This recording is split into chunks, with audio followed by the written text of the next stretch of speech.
रणभूमी सजली आहे.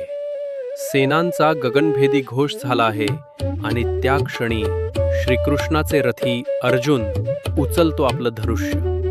अथ व्यवस्थितान दृष्ट्वा धार्तराष्ट्रान कपिध्वजः प्रवृत्ते शस्त्रसंपाते धनुरुद्यम्य पांडवः अर्जुन उवाच. ऋषिकेशं तदा वाक्यमिदमाह महीपते सेनयोरुभयोर्मध्ये रथं स्थापय मेच्युत.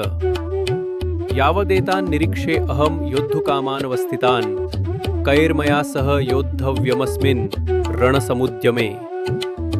धृतराष्ट्राच्या पुत्रांची सेना व्यवस्थित उभी पाहून कपिध्वजधारी अर्जुन म्हणजेच पांडव युद्ध सुरू होण्याच्या क्षणी आपलं धनुष्य उचलतो.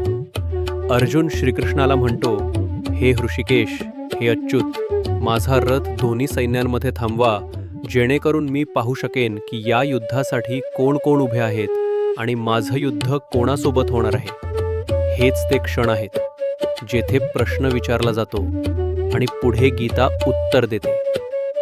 पुढील भागात अर्जुन पाहतो आपले आप्त, आपले रक्त आणि त्याचे मन दोलित होतं. पहा फक्त भगवद्गीता शॉर्ट्सवर. जय श्रीकृष्ण.